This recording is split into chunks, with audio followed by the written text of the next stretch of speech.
Hello, I'm BeBe Heiskell, and I'd like to talk to you about how Walker County became involved with the acquisition of Mountain Cove Farms. Many years ago, the Highway 27 widening project became a reality, and when they actually started the widening, the federal government says that you have to provide mitigation for the green space that you've taken up when you widen the highway. And so you either have to provide 3 times the green space to mitigate the widening, or you have to pay the federal government an amount of money, which is a large amount of money if you don't do it that way. And so as the widening went on and time came for it to be completed, the state was ready to pay the federal government because they didn't have any mitigation land. And so an employee of my office suggested to them that they buy, which was for sale, a 1,000-acre parcel of the Mountain Cove Farms, which was for sale by the Yancey family. And so they looked at that, and that's what they did. They bought 1,000 acres, the Georgia Department of Transportation.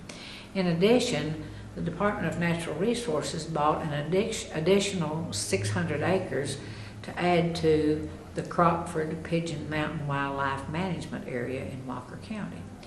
At that time, the rest of the property being for sale, investors and developers looked at it and they wanted to purchase the land to build 600 houses on. Well, 600 houses would create 1,200 children and new roads and new schools and some things. It would have been very expensive for the taxpayers of Walker County. Plus, it would have done some damage to a historical community. The Mountain Cove was declared a historical community many, many years ago. And so Mr. Yancey decided that he would rather sell it to the state, the rest of the property, if they would buy it.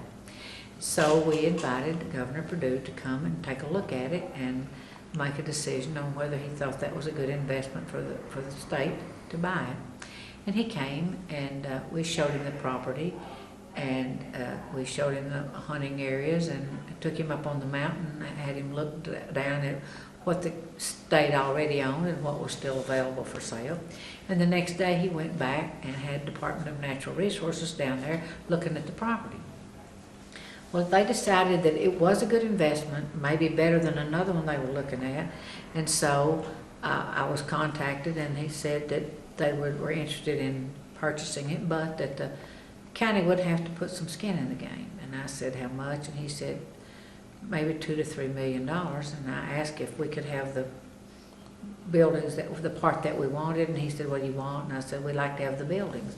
And the buildings were the 2-story manor house and annex, the little store, 7 cabins, the show barn, 2 other barns, and an orchard, and approximately 300 acres.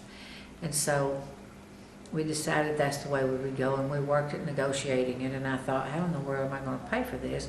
We had SPLOST funds available from the 2008 SPLOST referendum, and we had funds available from both economic development and historic preservation.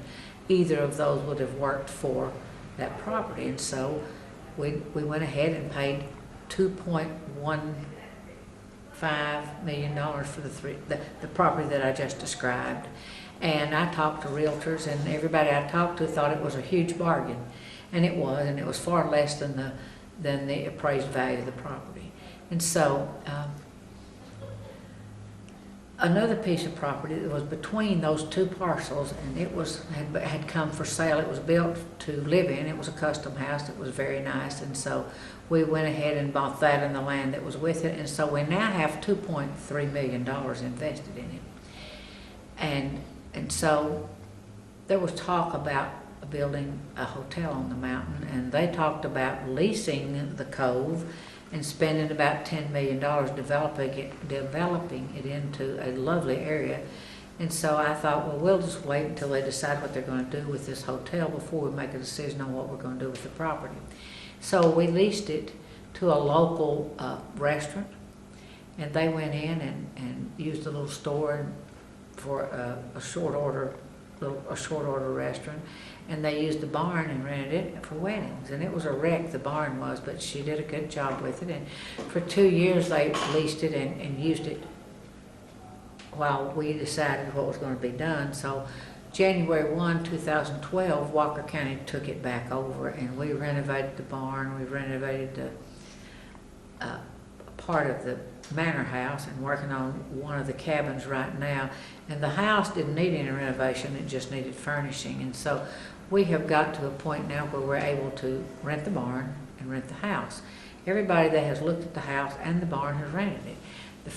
It was finished April the 21st and was rented that weekend, the barn and the house, and has been rented almost every weekend, sometimes twice in a week, ever since.